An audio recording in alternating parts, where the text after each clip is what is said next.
एक समय की बात है। फूलों और हंसी से भरे एक सुंदर राज्य में एक छोटी सी प्यारी राजकुमारी रहती थी। उसका नाम था राजकुमारी लीला। उसके सुनहरे बाल सूरज की तरह चमकते थे और उसकी हंसी सुनकर हर कोई मुस्कुरा देता था। राजकुमारी लीला को बाग में खेलना और रात को तारों को निहारना बहुत पसंद था। हर रात वह महल की सबसे ऊंची मीनार पर बैठती और आकाश के सबसे चमकीले तारे को ढूंढती, जिसे वह इच्छा तारा कहती थी। उसकी दादी ने कहा था, अगर तुम कभी आकाश में इच्छा तारा को गिरते हुए देखो तो दिल से कोई सच्ची इच्छा मांगना, वह जरूर पूरी होगी। एक रात जब वह अपनी बिल्ली मिश्री के साथ बैठी थी, अचानक आकाश में एक तेज चमकती रोशनी दिखाई दी। वह था इच्छा तारा। आंखें बंद की और धीरे से कहा, काश मैं किसी की मदद कर सकूं जो सच में जरूरतमंद हो। अगली सुबह एक नन्हा पक्षी उसके कमरे में आया।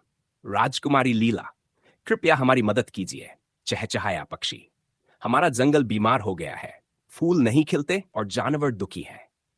राजकुमारी लीला ने बिना देर किए अपने जूते पहने, कुछ शहद के एक बैग में डाले और पक्षी के साथ जंगल की ओर चल दी। वहां उसने एक जादुई पेड़ को देखा जो मुरझाया हुआ था।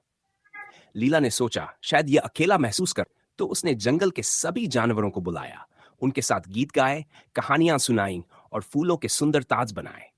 धीरे धीरे जादुई पेड़ फिर से चमकने लगा, फूल खिले और जंगल में फिर से खुशी लौट आई। उस रात जब वह महल लौटी, उसने फिर से आकाश में एक चमकता तारा देखा, इच्छा तारा, जो अब मुस्कुरा रहा था।